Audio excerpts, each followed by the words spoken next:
As we sailed into the very attractive harbour at Bodrum, there were lots of boats around of all different sizes, from sailing boats to small steamers giving tours and ferrying people about from one part of the coast to another.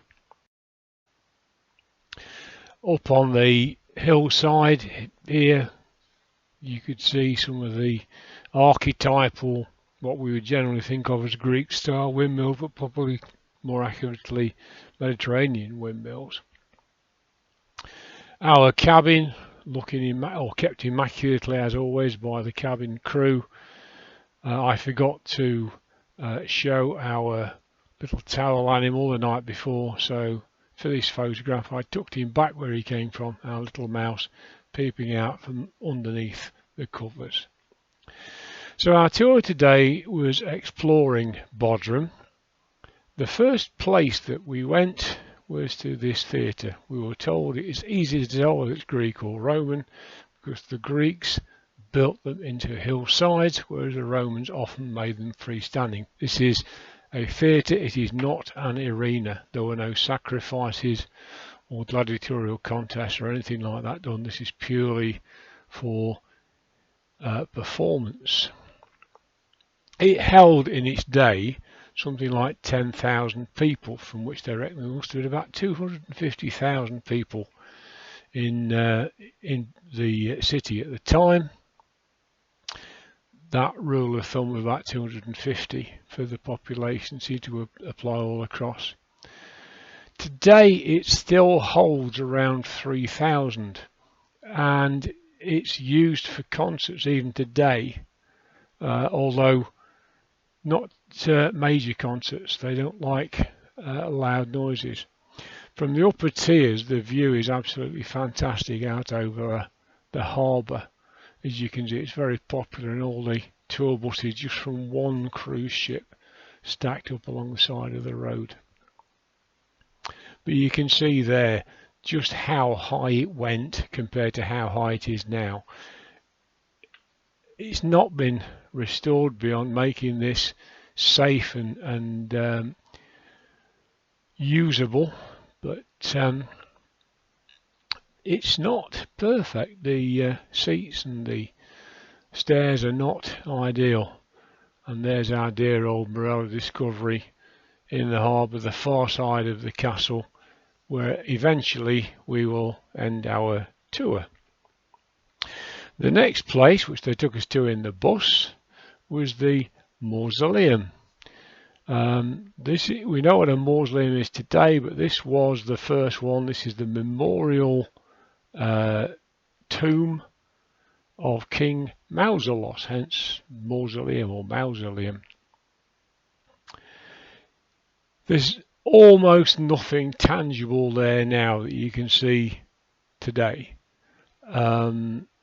Earthquakes put paid to the structure, and the knights, when they came from Istanbul and tried to withstand the Saracens, took a lot of the material to form the castle. This mosaic came from another archaeological site. It's been used as a kind of open air museum for pieces from other areas, because it makes it available to the public at no great cost, which is obviously great. The site must have been a burial place for the important people long before the mausoleum was built by Mausoleum's wife, Artemis II, who also happened to be his sister, a bit like the Egyptians later on. The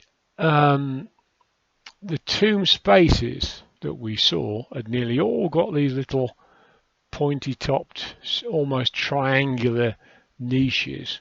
Quite what they were for, I don't know whether we were told, but I certainly can't remember. It was very well engineered. You've got the tomb chamber here. you can imagine just how well it was built, and later on you'll see what people believed it looked like. So, and then you've got a drainage system built in, going way back. Some of the few pieces that are left, the pieces of some of the columns, are really quite large, as you can see, with roofs standing there for scale. It's a very large site, and if the whole of this was once covered by the tomb, and this is a reconstruction of the tomb, it must have been ginormous. That's the only word for it. Absolutely colossal. And here, if you want to pause the video, is more about just how big it was. And there are it's an exhibition in there where this is taken, which is why it's all shiny and reflective, because a lot of it's behind glass that get, as I say, over and over again, gives you different views of the different sides of it. Quite where they get the descriptions from, or I don't know,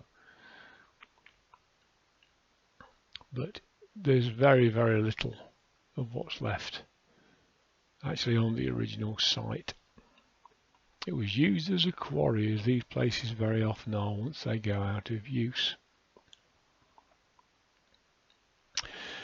After we'd been there for a little while, we walked down the hill, thank goodness, because it was a very hot day, down into Bodrum itself. We got down towards the marina, and there was the castle towering over it, as it has done for hundreds of years. The marina is home to a lot of trip boats, and these are typical Turkish, I forget what they're called, but the local style of boat.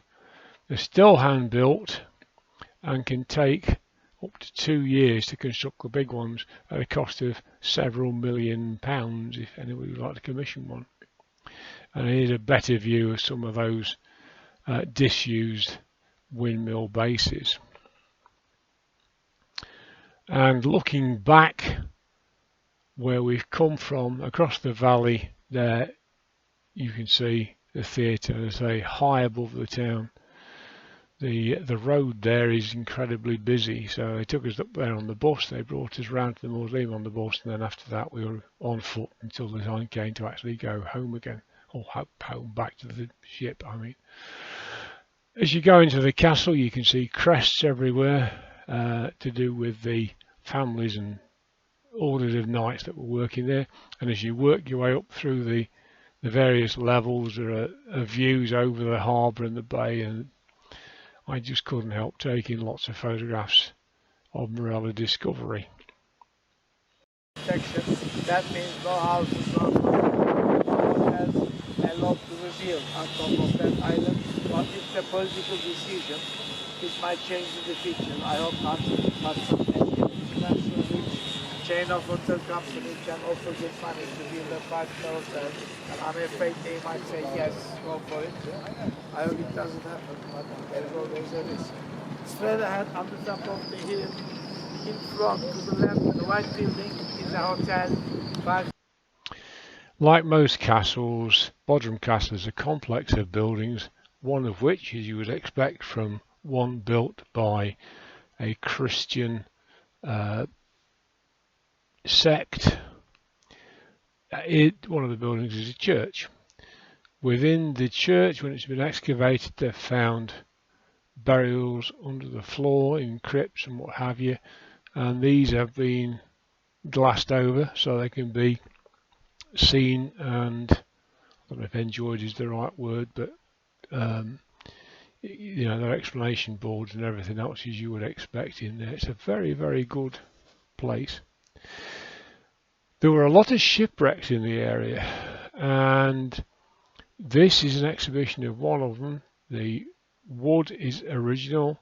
The frames show what they think the boat was looked like, and this is known as the glass wreck because it contained finished glass like this, plus the basic components for making glass, because not everywhere had the right materials, so you could bring raw glass, if you will, to produce it. There was this little statue had also been brought from the seabed. He's got somewhat North African features, so he is known as the African youth, and obviously they say it's more between the 3rd and 1st centuries BC.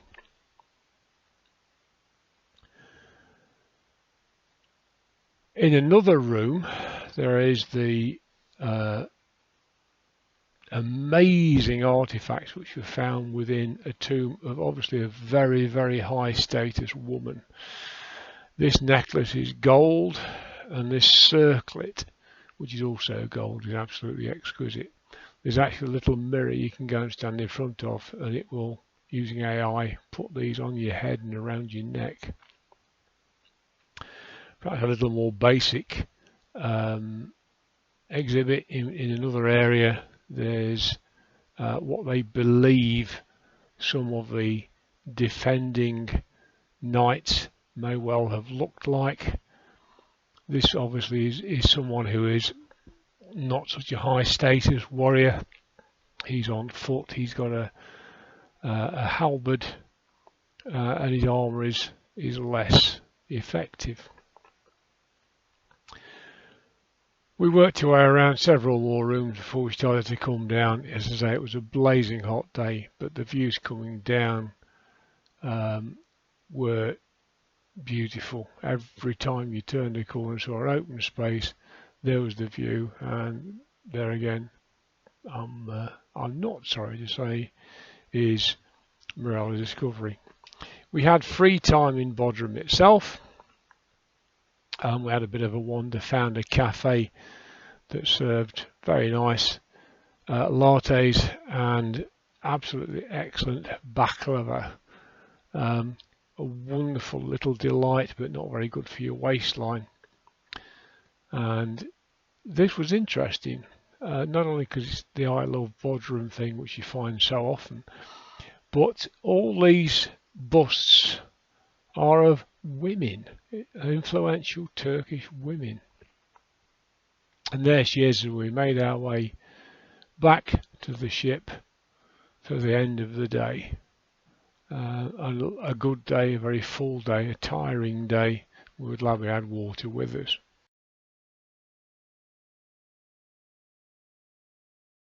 Important information about the vines.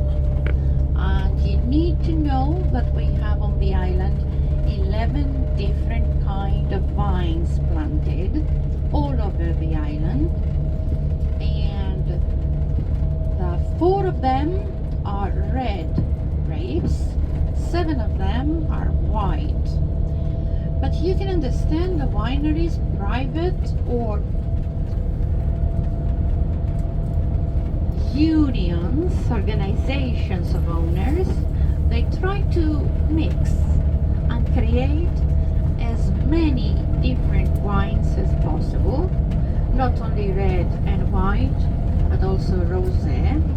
And they also try to find a very old wine which was created, which was produced after a plant was placed in the fields of Crete, in Heraklion specifically. The visit of the winery was interesting, but not very photogenic, and really was basically an opportunity for us to buy various wines and olive-related products. This photo shows some great buds, and here we've got some old equipment out on show in the yard. It was interesting, but there wasn't a lot to video. And even the first part, the first culture of the island, of Greece, of Europe, the Minoans, they created and crafted everything. and they planted every piece of land. As you can see it planted right now on the left side of the bus. And whenever they can take advantage of the water, they prepare reservoirs, as the water reservoirs you can see on the left and slightly back. And in this area, on the left side, not far away from the street we are driving right now, where those buildings, the yellow buildings, are standing left, they have an excavation of a 1500 BC farmhouse area, like a little residence of a leader here who had his own crafting area and storage area, and they have the earliest wine press found in there. That's at the archaeological site of Petro, which used to be a rural countryside villa. And you can understand we have a lot of finds relating us to the past and to the very same products we have here. Euctus is the mountain here next to us on the left and in front of us. And the highest part of it, as I said, is some 811 meters high.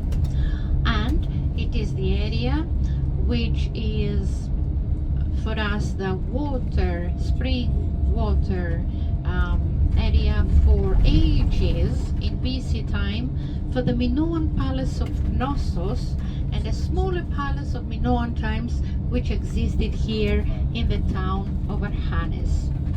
On this mountain, a lot of nests for the local bird of Crete, belonging to what we call wildlife of Crete. And that is the griff vulture with huge wings. If you see them flying, you will know what I mean. At the restaurant we got these little snacks, all very nice, apart from that little piece of brown bread on the right hand side and another piece of hard cheese. That was a real jawbreaker. It was as dry as a bone, as hard as a bullet, but we were enjoying ourselves. You can see here, lovely day, and we started to relax as we got well into the cruise. We really needed this break. I was, though, in campaigning mode for vasculitis awareness. As a sufferer, it's something you might imagine is very close to my heart. So I was wearing my sloganised t-shirt. We called next at a small village called Archanes. Beautiful little village, but it annoyed me. We didn't actually do anything. We just walked around the streets, which are very pretty. All the houses have these beautiful murals. It's great, but we didn't add a blind thing to the economy whatsoever. And then at the end of the tour, they dropped us off in Heraklion, and we were more or less left to our own devices before being taken back to the ship. We wandered around. We were there not long ago. This is the very famous Venetian fountain. That night we ate in Gallery 47. This is Ruth's melon and prosciutto ham, which she thought was great.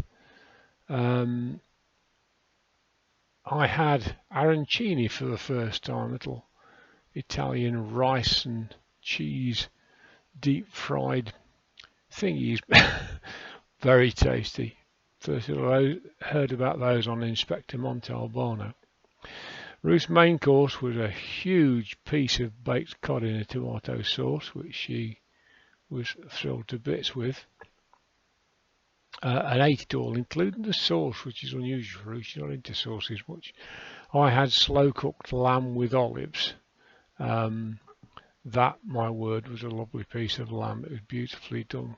That slow cooking really, really made it quite delicious, melt in the mouth. Ruth's trio of tiramisu as a dessert. Well, 2/3 of it pleased her. The white chocolate one on the right hand side she wasn't keen on at all, but neither of us likes white chocolate. I had a hazelnut cheesecake which was absolutely to die for. It was fabulous. Really, really enjoyed that one.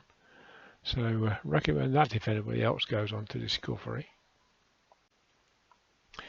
As we ate, the ship moved off, and soon we were heading out into the wide open spaces away from Crete and on to our next stop, which was Rhodes. That night was a show called Revive, which we thought was by far the best show of the week. As you can see, a couple of excerpts here.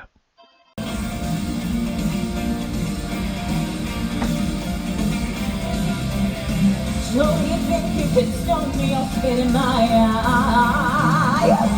So you think you can love me and leave me to die? People say there ain't no use in trying. Now my girl, you're so young and pretty, but one thing I know is true, you'll be gone before